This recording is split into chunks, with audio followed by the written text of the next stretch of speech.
Watching GB News live across the UK and the world on our digital stream. GB News is Britain's news channel. We are the UK's home of discussion and debate from all perspectives. We are here for you. Don't forget to join our YouTube community by clicking on that subscribe button.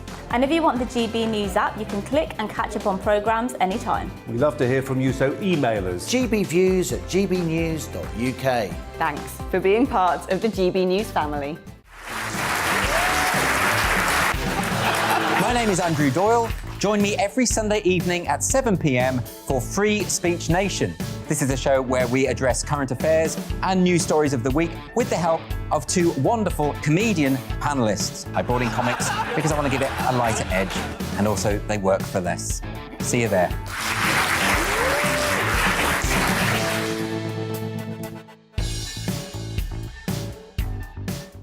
Join my show Farage, 7 p.m. till 8 p.m. Monday through Thursday, and there you will get opinion, analysis, debate, and I'll cover stories that nobody else dares to touch.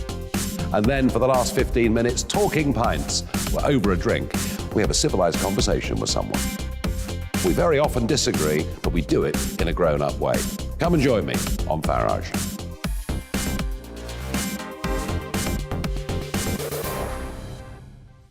I'm Colin Brazier.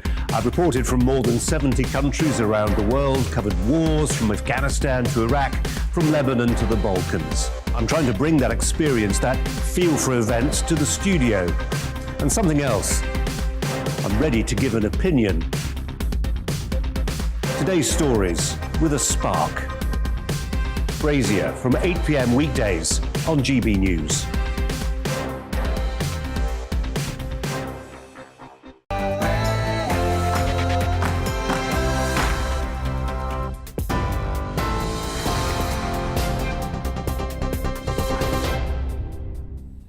Good morning, I'm Tamsin Roberts. Here are your top stories at 9 o'clock. From today, people will need a COVID pass to access nightclubs and large venues in England. This means people will need to provide proof of vaccination or a negative lateral flow test within 48 hours to enter certain social venues. The measures were voted in by MPs last night. Politicians also voted in favour of mandatory vaccinations for NHS and social care staff by April next year. And the wearing of face masks has been extended to include more indoor spaces in England, such as museums and galleries. However, the Prime Minister suffered the largest rebellion from his own party. Almost 100 Conservatives defied the whip and voted against the measures, but it still went through with the support from Labour. Shadow Minister Pat McFadden told GB News that Labour's vote was about doing the right thing rather than backing Boris. Think about this as trusting the Chief Medical Officer, trusting the NHS, trusting the Chief Scientific Advisor, and taking this pandemic seriously. So our vote last night wasn't an expression of trust in the Prime Minister. Our vote last night was us doing the right thing for the British public. And that's what they've every right to expect from a responsible opposition. And that's what today's Labour Party is. The Prime Minister is facing further backlash after photo evidence emerged of a Tory Christmas party during lockdown last year. This image has come to light, showing 24 people in a room at Westminster HQ for an event organised by former mayoral candidate Sean Bailey's team. The Mirror says Mr Bailey quit as the chair of London Assembly's Police and Crime Committee after being approached about the photo. It's also claimed Number 10 staff were told to leave via a back door after taking part in Boris Johnson's Downing Street quiz last Christmas. As of this morning, all over 80 a second vaccine. It comes after a surge of bookings on Monday, which led to the system being overloaded. NHS UK had to ask people to stop trying to book and return again at a later date. The cost of living has surged this month as inflation reached its highest level in a decade. The Consumer Price Index is up to 5.1% this month, up from 4.2% in October, according to the Office for National Statistics. The increase was led by a steep rise in fuel prices, as well as clothing, food and second-hand cars. So it is high, and again, if you look at what's happening with wages, which you published yesterday, although in October wages were increasing above the rate of inflation by about 1.7%, having higher inflation, if all things being equal, it may be that actually wages are going to start going either at or slightly below inflation over the next few months. The woman who killed 16-month-old Star Hobson will be sentenced later. 28-year-old Savannah Brockhill was branded pure evil by Star's family after she was found guilty of murdering the toddler. Star endured months of assaults and psychological harm before suffering catastrophic injuries in her home in West Yorkshire. Her mother and Brockhill's former partner, 20-year-old Frankie Smith, was cleared of murder but convicted of causing or allowing the youngster's death.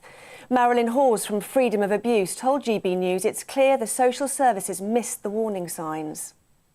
Nobody stepping up, nobody doing their job correctly. 5 referrals made, including a babysitter. And what did they think? The authorities thought that the family, the friends were being malicious because they didn't like the girlfriend. Well, you know, that's just not acceptable, is it? Malta has become the first European country to approve the personal use of cannabis. The law, approved by 36 votes to 27, allows adults to possess up to 7 grams of marijuana and grow up to 4 plants at home. The country's equality minister says the move will ensure there's a safe and regularised way of obtaining the substance.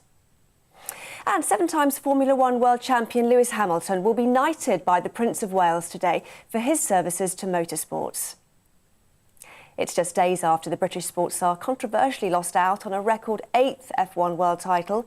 The 36-year-old will attend an investiture at Windsor Castle. Well, that's it for now. I'll be back with the headlines in half an hour. For now, though, it's The Briefing with Darren McCaffrey.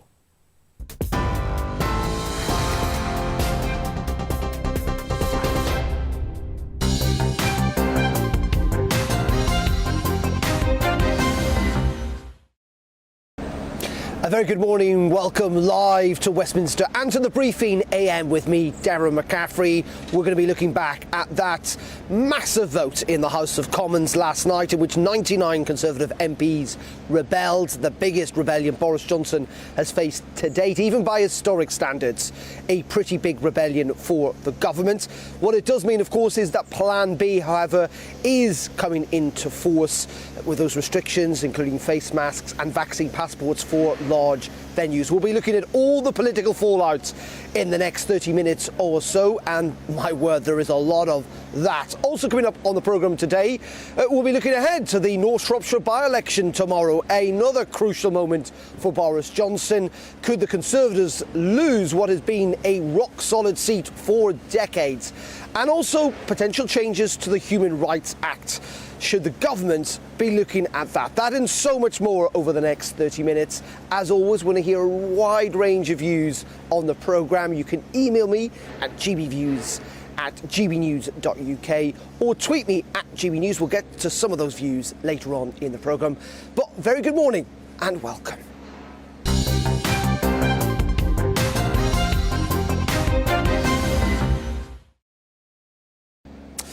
Well, it was an extraordinary night last night by any standards. 99 Conservative MPs marched through the opposition lobby to vote against their own government, their own Prime Minister, in opposing vaccine passports being extended in place to England. But it comes on a day in which there is increasing concern about the spread of the Omicron variant, with suggestions that we could now be seeing 300,000 to 400,000 cases a day, particularly here in the capital in London. That vote came as 8 MPs publicly stated that they had tested positive yesterday, and Chris Whitty is suggesting that we are looking at a very, very difficult period when it comes to what is happening with this pandemic, that infections may well be higher now than they were in January earlier on this year. In fact, higher than we've seen at any point in this pandemic. For the Labour Party, they of course went through and supported the government last night, feeling that these restrictions are necessary. In fact, many within the party feel the government should be going further. A little earlier, we spoke to Pat McFadden from Labour's front bench. We had to ask ourselves, what's the right thing to do for the British public here? And the right thing to do was to support necessary public health measures. This is not a game. This is a serious situation, and the public has every right to expect a responsible opposition, not to be calculating just what the vote is in the House of Commons, but to actually do the right thing to save lives, to protect the NHS, and to try to help the country through this pandemic. And that's exactly what Keir Starmer and the Labour Party did last night. I would say to your viewers, don't think about this as trusting Boris Johnson.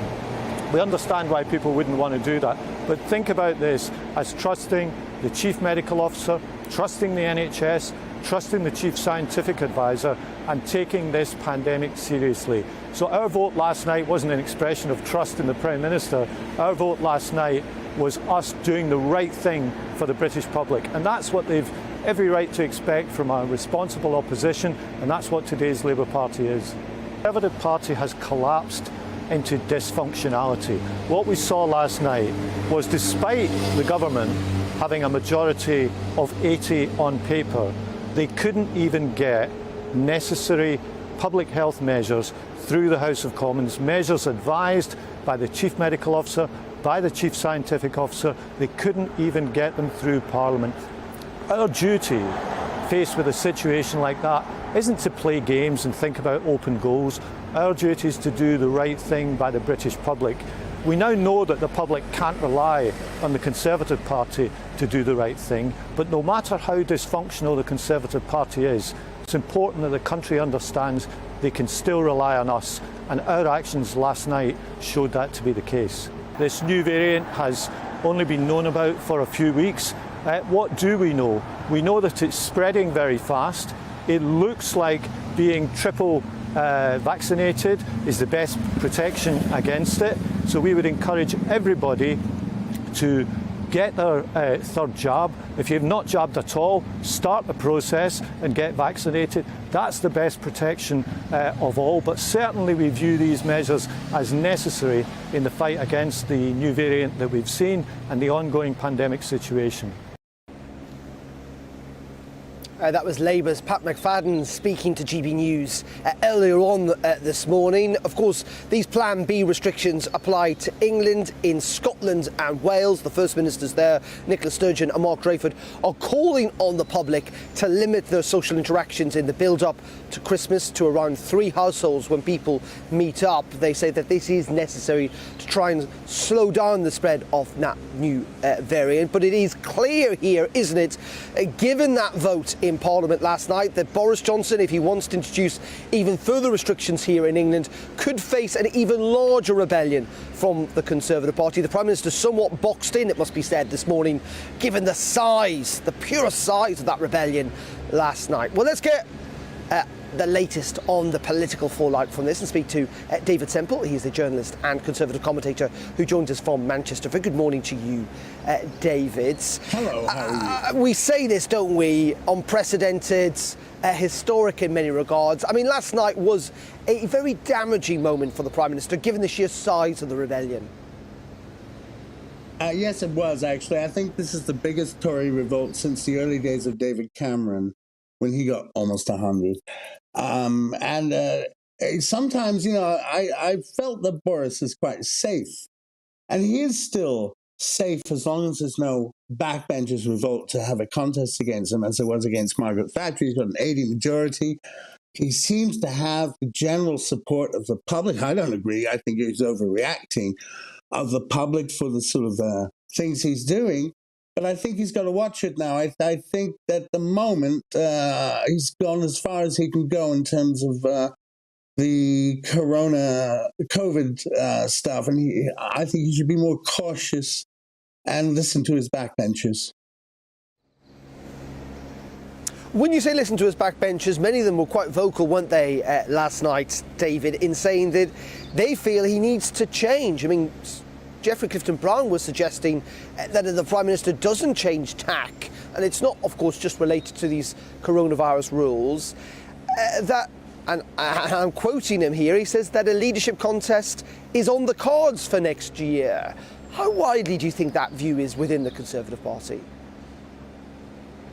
You know, I think the problem with these politicians is they change their mind all the time. There are a lot of very unhappy backbenchers and some wonderful people, I know some of them, who are standing up for principle here. They still don't want to get rid of Boris Johnson. but they're quite willing to do that if they feel they are forced into it. And I think they're going to see how things go. Sometimes I think the policies of the Conservative Party are gesture politics, like, oh, there's another coronavirus coming, let's just throw some stuff at it. And it hasn't been thought out well. And that's, I think, the vaccine passports was the one that really got them. They've had them in France now for months and months. They don't work. They haven't worked. They haven't stopped the spread of it. And I know it's isolated to big venues here and it's not restaurants. But once they go down the path, that one way to big venues, they'll do it later with restaurants, etc., like they have in France. And in principle, I think I can understand why they would be against that. I think people have to be relied on to control their own behavior and not follow government orders, but to guide their own health safety. In saying that, David, there is real concern within the government. It's one of the reasons that they've taken these measures. Some within government want to go further. How boxed in is the Prime Minister if he was to try and introduce new restrictions here in England? Well, if he wants to. We don't know what he wants. Generally, before we thought that he didn't like any of this, but he did it because he had to, because of the advice he was taking. There are some ministers in the cabinet, as you know, who are hardliners and would have us in a lockdown if they had their way. I think Boris Johnson tried to resist that. I think what he feels that he's doing now is enough to deal with it at the moment. As I say, it's not been vaccine passports for every bar, etc. The mask thing, well, most people aren't wearing masks anyway. I think it's up to people to wear them for their own safety, not to have it forced on them. But I do feel that he feels that this is fairly moderate. But I think that I can understand where some of the Conservative backbenchers think it's a principle. It's gone too far. You cannot do that in a free, liberal, democratic society. And I think what they're trying to say to Boris is, we want to bring out the liberal, conservative side of Boris, not the reactionary statist side. He depended on the Labour Party to win that vote, which was really sad. So he is isolated. But I think he has a chance to rebuild his relationship with the Tory backbenchers in future if he takes the right actions. And he's got to listen a bit more. OK, David, appreciate your thoughts and your time this morning. David Semple there, joining us from Manchester. Well, as we were reflecting on this vote last night, it did go through. Of course, Boris Johnson did win it, but only with the help of the Labour opposition party. Those votes carried it in the end. Let's speak to Peter Edwards. He's the former editor of Labour List and joined us down the line. Very good morning to you, Peter. You and I have seen many a vote in the Commons. Never a good look, isn't it, when the government have to rely on the opposition to get legislation through? No, it isn't. And I think it's weakened Boris Johnson a lot. Clearly, he's going to stagger on for a few more months, possibly longer. And I know he likes the Churchill metaphor. So I don't think this is the end for Boris Johnson, but it could well be the beginning of the end for him politically. You say that, and we heard from some Conservative MPs suggesting that potentially might be the case. But are we over-egging this? We know governments have had rebellions in the past. It's not brought about the terminal decline. I mean, it's only 2 years ago Boris won an 80-seat majority. Do you think in the moment, and sometimes we do this at Westminster, don't we? We get slightly carried away and think the narrative has changed completely. Is it really the case? It could well be for two reasons. I think one is in Parliament that Boris Johnson's own colleagues, some of them even his own friends and his own supporters, don't trust him, not just on the biggest issue of the day about public health, but maybe the biggest issue of the decade or the century. They just don't trust him. And then out in the country, in marginal seats, particularly in the Red Wall, the stench of hypocrisy now sticks to Boris Johnson over the parties. And I think we're up to about 4 parties under investigation now. The lockdown busting parties apparently last Christmas being looked at by the Cabinet Secretary and his team. So I think Boris Johnson is in trouble in Parliament, but I also think, perhaps more importantly, he's in trouble in the country as well with voters. In saying that, Peter, Labour obviously backed things last night. There is a sense, isn't there, from within the party that they want the government to go further. But somewhat ironically, one might say, given the scale of the rebellion last night, the government's going to find that quite difficult. They don't want to rely or have to rely again on Labour votes. Yes, I didn't hear all of that, but obviously they did rely on the Labour vote, and I think Labour did the right thing by putting public health first. But of course, as you say, it weakens a Prime Minister, just as Theresa May was weakened at times, when you have to rely on opposition votes. And I think Keir Starmer, the leader of the opposition, was clear that he'd put public health over short-term House of Commons battles. But every time Boris Johnson and his ministers walk through the division lobbies now, there'll be an additional question mark over the outturn and whether they've got enough troops to get a vote through. And we know there's going to be more changes to the economy, to COVID restrictions over the winter. Clearly, Omicron is very dangerous and is going to be with us for some time yet. So if I were a Conservative minister, I might feel slightly fearful that there's more rebellions to come, more instability, all fueled ultimately but by a lack of trust in the man who's meant to be leading us through this crisis. OK, Peter, appreciate your thoughts this morning. That is Peter Edwards, who is the former editor of Labour List, Labour commentator, joining us on the reflection on that vote last night. It must be said, of course, while the UK, England in particular, has been discussing further restrictions, the introduction of vaccine passports, the extension of face masks and the like, elsewhere in Europe, things are in a very different place altogether. The Dutch Prime Minister last night extending restrictions into the new year, meaning that bars and restaurants, this is in the run-up and including Christmas, will still close at 5 p.m. Schools are going to close earlier ahead of that Christmas period. Mark Rutte, the Dutch Prime Minister, saying that during this Christmas period, hugging your grandparents is still, or not hugging, I should say, your grandparents is still a painful necessity. A sign that while restrictions are being in place here, that elsewhere in Europe, they are much more severe and much harsher. Now let's move away from what is happening with the Omicron variant, because Boris Johnson faces another big test after last night's vote tomorrow. In Shropshire, there is a by-election there after Owen Paterson stood down, it must be said, in a mess somewhat created by Downing Street over what he was doing around lobbying. He had been MP there for 24 years, had a stonking majority, but as Alex Ferguson would say, it's squeaky bum time, because it does seem that it is pretty close when it comes to this by-election. And our reporter Bhavinder Sidhu has been looking at the runners and riders in the North Shropshire by-election, and this is her report. People in Oswestry in North Shropshire are getting ready for Christmas, but before that they have to choose their next MP. This by-election has been triggered by the resignation of Owen Paterson, who broke the parliamentary rules on paid lobbying. He's been the MP here for 24 years. This seat in North Shropshire has been held by the Conservatives for nearly 200 years. It's considered an ultra-safe seat.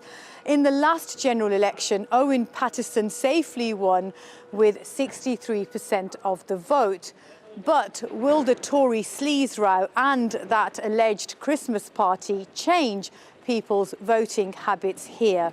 Based on obviously what's gone on in the last few weeks and Boris's behaviour over the last few days, and we won't be voting Tory anymore now. We're going to change our mind now. I know there's a really good female candidate standing, and I would never necessarily have looked at that party. However, I do think that her values and what she's standing for are fantastic. I'll always vote Tory. Yes, well, you got to stick by them thick and thin. I don't believe in kicking anyone when they're down. I've had a few people in saying that they will not be voting Conservative this time, which I find interesting. We'll see whether that comes up in the numbers and whether it's a big enough swing for it to go Lib Dem or Green.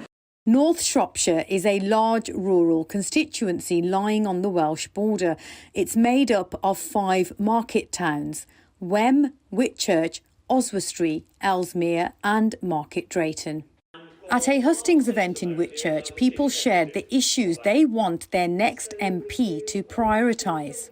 We lost our ambulance station some years ago, and then Market Drayton, which is about 25 minutes away, lost theirs more recently, so we have no facilities for the ambulances to get to us quickly. A total change of the mainline parties, because every one of them's let us down. They've locked us down for 2 years. My own beef is with Boris Johnson. I think most of what he's done is a shambles. We've got one doctor's surgery to cater for nearly 10,000 people. Our own surgery closed in March and was never reopened. Standing for the Tories is Dr Neil Shastri-Hurst, a former military doctor, now a barrister and a new dad. I think I bring my experience, having worked on the front line of the NHS, having worked in the military, and more recently having worked as a barrister, to advocate effectively on behalf of people here in North Shropshire. There's been a lot of mudslinging, political mudslinging in this campaign, but actually I'm the only candidate who's put forward clear, positive plan for North Shropshire. And finally, I'm absolutely committed, cast iron guarantee, this is where we're going to live as a family, this is where I'm going to raise my now 7-week-old son. Ben Wood was born and raised in North Shropshire and says he wants to bring decency back to politics. I am fighting in this election for the future of North Shropshire, for our public services and for new opportunities in the area. And that's exactly what I'm doing between now and polling day. People are saying to me they want a sense of decency back in their politics. And it's got to start at a local level, but you know what, it goes right up to the Prime Minister as well. And that's what we're trying to start here, bring back a sense of decency into our politics. But the bookies suggest that the Lib Dems have a real chance of pulling off what would be a huge upset. Now, we have tried to speak to Helen Morgan, but she hasn't been available, so we caught up with senior Liberal Democrat MP Christine Jardine. She is someone who will be out there listening to the community all the time, talking to them all year round, listening to what they have to say about GP waiting times, about the strain that the ambulance service is under at the moment, about the pressures on the farming community. Helen appreciates these things. She will be out there. She will be working for people who at the moment feel completely taken for granted by a Conservative government. Standing for the Green Party is Duncan Kerr, who says he wants to improve local services. It's all about bringing the community together, I think. We've been rather neglected for too many years. We've got some fantastic people and some fantastic businesses. We've got great food producers, for instance, but we've not had an MP to really celebrate and bring that together. We need to get the public transport sorted out. The bus service is incredibly poor around here. Voters will go to the polls tomorrow and will find out the result on Friday morning, just before Christmas. Well, let's take you through the 14 candidates who are standing in this by-election. They are, in alphabetical order, Andrea Allen, Boris Bean Bones, Martin Dubiny, Russell Dean, James Alexander Elliott, Harleen Lord Hope, Earl Jesse, Johanna Kenwood, Duncan Kerr, Helen Morgan, Neil Hashratty-Hurst and Susie Akers-Smith, along with Kirsty Walmsley and Ben Wood. And we'll have full coverage of that election. I am hopping on a train tomorrow afternoon. We'll have full coverage starting at 10 p.m. tomorrow night here on GB News as the polls close through Friday in what proves, or what should be, a fascinating by-election in North Shropshire. Well, let's look at all the politics.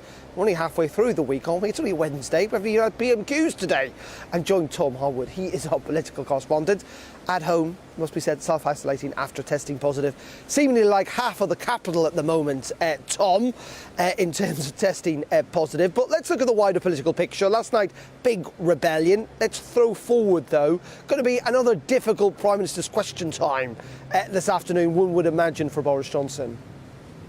Certainly a difficult question time. Lots of opposition, not only from the opposition benches, but of course the Prime Minister's own benches. 99 of his MPs rebelling against him last night, although it may be a bit of a thinner Prime Minister's questions than we have seen in previous weeks. Of course, a huge cluster of MPs are now testing positive for COVID. There's some suggestion that last night may have actually been a super spreader event for Omicron. We know that the leader of the Liberal Democrats, Sir Ed Davey, is self-isolating. So is the Shadow Chancellor, Rachel Reeves. Indeed, she's one of 4 members of the Shadow Cabinet who is now isolating after testing positive for COVID, and many, many Conservative backbenchers as well. It seems that this is a virus that is sweeping through not only London, but Westminster in particular.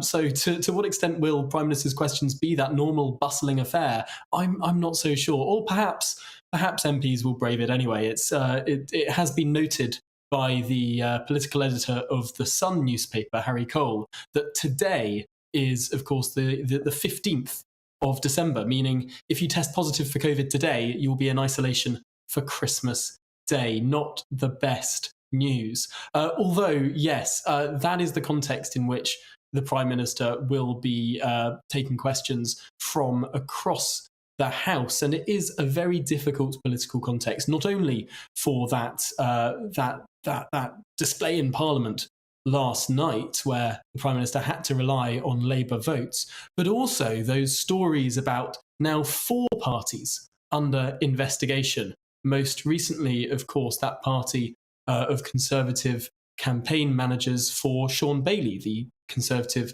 candidate for Mayor of London, that took place under Tier 2 restrictions last year that banned indoor socialising. And, well, they socialised indoors. Sean Bailey has now stepped back from his position chairing a committee on the London Assembly. And it's another embarrassment for the Conservative Party. And I have no doubt that the Labour Party will be yet again perpetuating this narrative of one rule for those who make the rules and another rule for everyone else. Yeah, indeed, Tom, and I think we're expecting, aren't we, Simon Case's report, the Cabinet Secretary report at some point this week into those alleged parties and what may and may not have happened in Downing Street last year. Tom, thank you very much indeed. Tom Harwood there joining us from home, touching on the fact that actually lots of people, particularly here in the capital, do seem to be testing positive. If you test positive as of today, you will have to self-isolate over Christmas. The word from within government is that millions are going to have to self-isolate over Christmas, given the fact that this variant does seem to be spreading quite quickly around the country. The expectation is that 300,000 to 400,000 people are testing positive or contracting this virus, I should say, rather than testing positive every single day at the moment. OK, we're going to pause there on the briefing.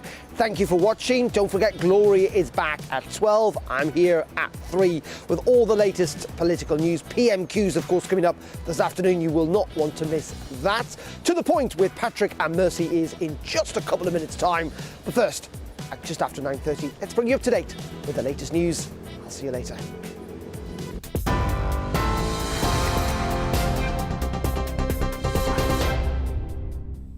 Good morning, I'm Tamsin Roberts. Here are the latest headlines. From today, people will need a COVID pass to access nightclubs and large venues in England. This means people will need to provide proof of vaccination or a negative lateral flow test within 48 hours to enter certain social venues. The measures were voted in by